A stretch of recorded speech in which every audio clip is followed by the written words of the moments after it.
Okay, everybody, my name is Johanna Weiman, and I'm going to be doing my last quiz review for my class today.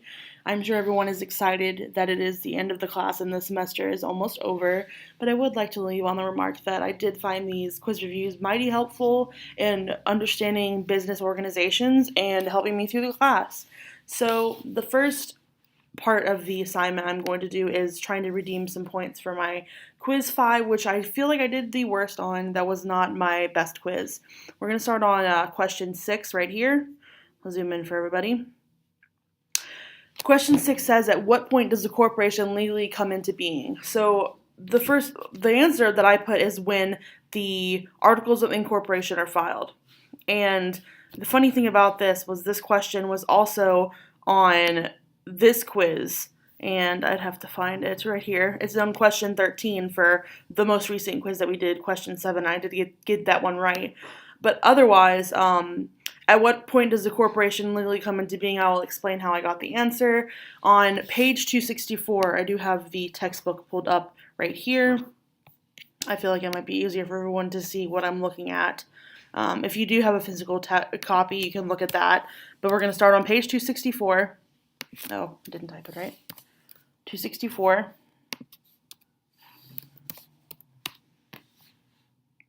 And in 264, we have the first thing about Articles of Incorporation. It says, the document used to set up a corporation. Articles of Incorporation contain the most basic rules of the corporation and control other corporate rules such as the bylaws. So my keyword right there was the document used to set up a corporation. But also there's more detail on page 268. And the sentence that was the key for me was, first, because the corporation is a creature of statute, it does not exist until the proper documentation is filed with the designated state authority in accordance with state law. Articles of incorporation must be filed.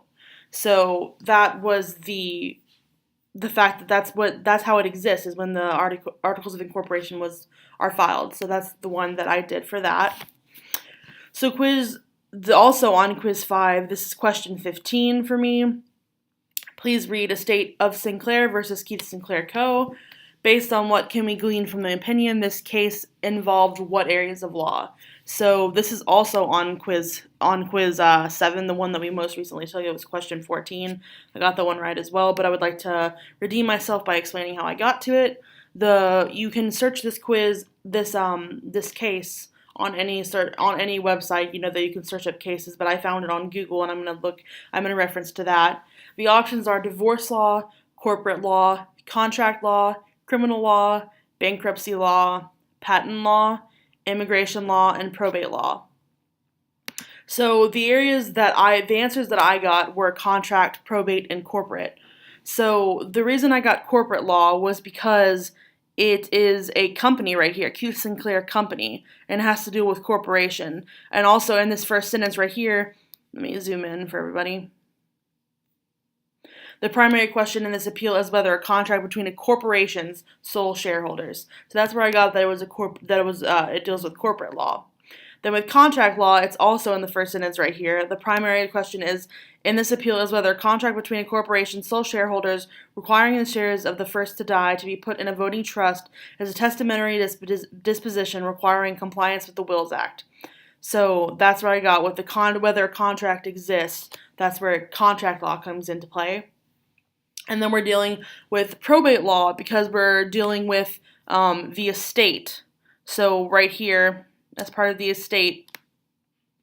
In addition, they agreed that upon the death of either of them, any stock in the company that passes part of the estate would be transferred to the other stockholder, etc. So estate has to do with probate law since that's when they administer deceased assets.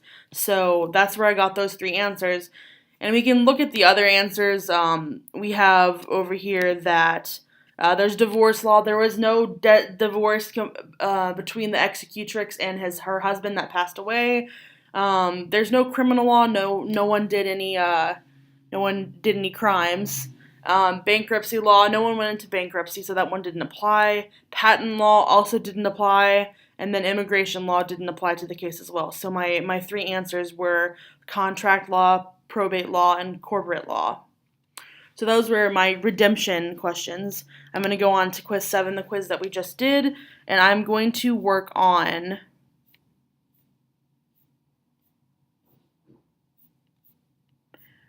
My apologies. I'm trying to find the question.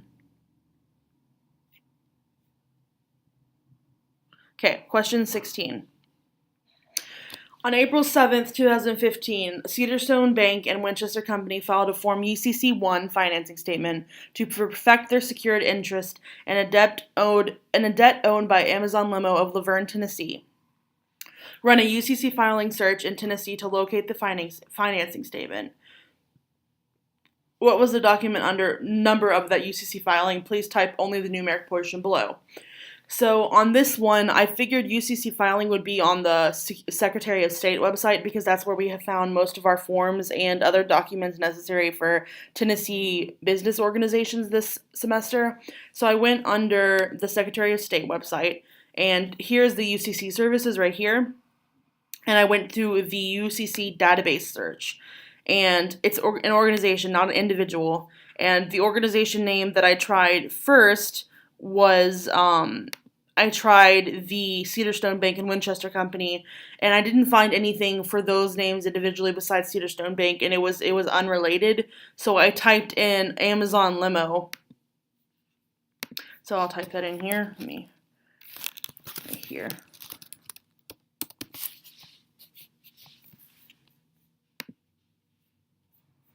And I forgot that you have to do the I am not a robot part. I have to select all parts with the street sign. This is the only thing that was kind of, that takes a lot of time, so you'll have to bear with me. Okay, I'm not a robot, obviously. Here we have the UCC document number, so we're going to click on this, and here's Amazon Limo, Laverne, Tennessee, so that's the debtor.